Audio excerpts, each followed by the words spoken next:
So my dear students, बड़ा important आपको concept समझाने चाह रहा हूं। अगर ये इक्वेशन हमारे पास दी गई है, अगर हम इसका डेरिवेशन लें और फिर इसी का इंटीग्रेशन लें, तो क्यों मेरे पास वो c यूज होता है। फॉर एग्जांपल, अगर मैं इसका डेरिवेशन लूं dy बाय dx, मैंने इसका क्या ले लिया डेरिवेशन, तो डेरिवेशन रूल क्या कहता है कि पावर शुरू में पावर में से एक कम और इसके फंक्शन का डेरिवेटिव 1 आ जाएगा। ठीक है, आप लोगों को ये चीज पता है। फिर इसी तरह 2 हमारे पास आ जाएगा x स्क्वायर पावर में से एक कम और फंक्शन का डेरिवेटिव, और 9 की जगह यहाँ पे 0 हो जाएगा। ठीक है, अब देखिए मेरे पास जो आंसर dy बाय dx आ रहा है वो क्या आ रहा है, dy by dx 3x square plus 2x, और 0 तो लिखने की जरूरत नहीं है।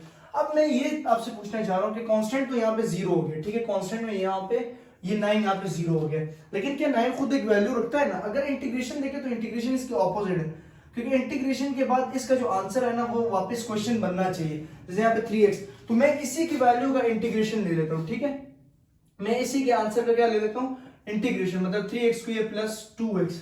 मैं इसके आंसर का इंटीग्रेशन लूंगा तो मेरे पास इसका इंटीग्रेशन क्या आएगा, देखिएगा इसका इंटीग्रेशन मेरे पास आ जाएगा जी 3x3 divided by 3 plus 2x2 divided by 2 plus c।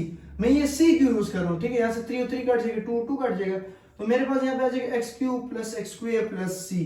ये मेरे पास यहाँ पे ये c क्यों यूज हो रहा है, मैं ये c क्यों यूज कर रहा हूँ, ये c मैं इस वजह से यूज कर रहा हूँ क्योंकि यहाँ पे मेरे पास 9 है, जो 9 जो कांस्टेंट वाली तो वो 0 हो चुकी थी डेरिवेशन में, और डेरिवेशन के जब मैंने उसी के आंसर का इंटीग्रेशन किया यहाँ पे, तो ये c मेरे पास अगेन वही कॉन्सेप्ट बन गया कि ये c इस 9 को जो है टच कर रहा है, c इस 9 को टच कर रहा है कि जो c है वो क्या है मेरे पास कांस्टेंट जो है वो 9 की इक्वल है। ठीक है, कांस्टेंट जो है वो 9, तो इसीलिए हम इंटीग्रेशन में जब भी इंटीग्रेशन लेते हो हमारी इंटीग्रेशन कंप्लीट हो जाती है, तो इसका मतलब होता है कि लास्ट में जो कांस्टेंट नंबर 0 हो चुका है डेरिवेशन के अंदर, तो वो हम c को उसके लिए बिलोंग कर रहे होते हैं कि ये c वो कांस्टेंट नंबर है जो डेरिवेशन के अंदर 0 हो चुका है।